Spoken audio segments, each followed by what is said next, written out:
Olá, alunos do primeiro ano. Essa semana a gente viu sobre a África na antiguidade, especificamente do país Egito. Quando se pensa em África, a gente só lembra de negros, lembra do Congo, né? Lembra das tribos. A gente tem que esquecer, a gente tem que lembrar, não pode esquecer que a África é o continente. A África do Sul é o país. É um conceito geográfico, né, que muitas vezes a gente se esquece. E quando a gente pensa, pô, os egípcios são africanos, sim, tá ok? Fazem parte aí, como que é, da região subsaariana, da região norte da África. Mais detalhes na aula de geografia, né? A gente vai trabalhar agora com a África da antiguidade.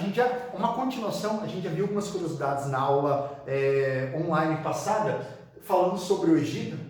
Fiz os desenhos aí. Enfim, o Egito, a gente trabalhou sobre a importância do rio Nilo, crescente e fértil. Basicamente toda a economia, toda a agricultura, a pecuária foi desenvolvida em cima do rio Nilo. A gente viu curiosidades também sobre os estamentos, sobre os grupos, as classes sociais, né? As altas classes, os sacerdotes, o faraó, né? Os sacerdotes, os escribas, os guerreiros. Daí a classe comum fazia parte, os camponeses, artesãos, comerciantes. A gente viu também na aula presencial online, a dieta egípcia, toda a parte da culinária. Eles eram especialistas na parte da nutrição, do trigo, da cerveja. A gente viu também aspectos do cotidiano, como a indumentária, a roupa deles, o lazer. Deu um enfoque também que eles eram especialistas nos jogos de tabuleiro, é isso aí.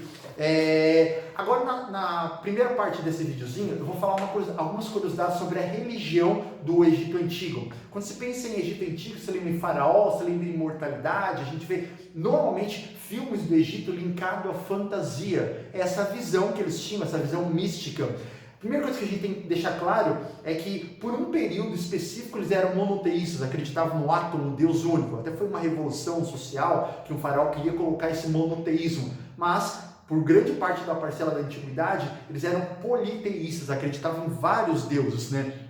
Eles também acreditavam como característica na religião deles, na crença da vida após a morte. Independente de você for rico ou você for pobre, a crença, a existência da vida após a morte era um fato para eles. Tudo na natureza estava ligado ao misticismo, às manifestações divinas. Ra, por exemplo, era o deus Sol. Então você olhava para o céu, não era só um elemento cósmico, era a presença do deus Ra.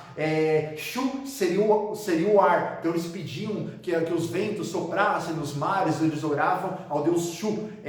Nut seria o deus do céu, né, observando a gente. Os deuses normalmente eles tinham características antropomórficas, era metade humano, metade uma águia, por isso que a gente vê aquelas pirâmides. É um homem, como que é um animal, eram representações antropomórficas aí dos deuses. Os ritos funerários, fúnebres, né, de enterro, serviam para preparar o morto para a vida no outro mundo, provendo de tudo que fosse necessário. O enterro para eles, a preparação para a vida após a morte era tão sagrada que muitas daquelas pirâmides eram estruturas para um caixão, por assim dizer. Muitas daquelas pirâmides, a gente imagina pirâmides que tinham vários andares, era uma casa, não. Toda aquela estrutura de pirâmide, às vezes era uma preparação para um subsolo para uma pessoa que estava morrendo ali, um grande faraó. Então, eles preparavam a casca para a alma ter um bom caminho para o outro mundo. A mumificação para eles era muito importante. Você já parou para pensar por que eles mumificavam? Né? Se a minha alma era importante pós-morte, por que a mumificação?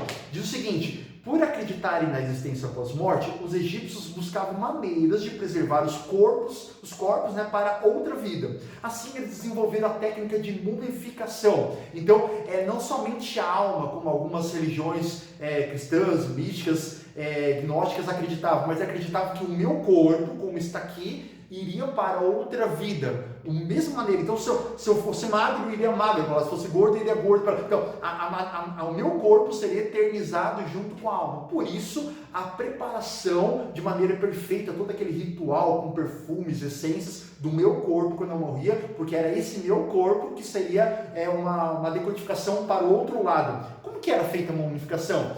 Enrolava um monte de pano e já era? Não, tinha toda uma preparação ritualística.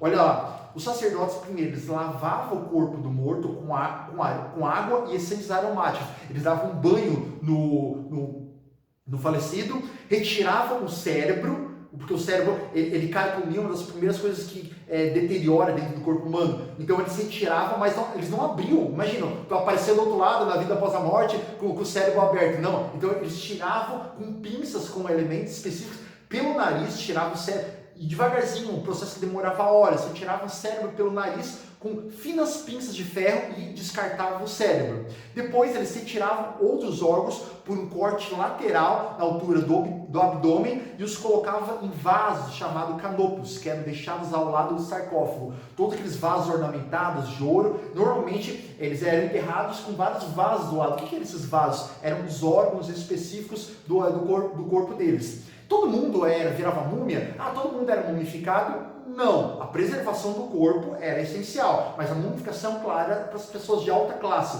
Poucos egípcios podiam arcar com os altos custos da mumificação. O corpo da pobretada, dos pobres, por assim dizer, simplesmente era envolto em uma mortalha, em panos de linho e depositado nas areias do deserto para que a aridez do ambiente o conservasse. Há muitas múmias na região do Egito, só que as múmias mais bem conservadas que estão em museus hoje normalmente são da alta classe, de faraós. Os pobres eram enterrados na areia pela composição química, ainda assim preservava o corpo para chegar no além, na continuação da vida que eles acreditavam, com o máximo possível do padrão de quando eles estavam em vida. A gente fica nessa primeira parte, na segunda parte a gente vai ver curiosidades sobre o conhecimento que os egípcios deixaram para a gente.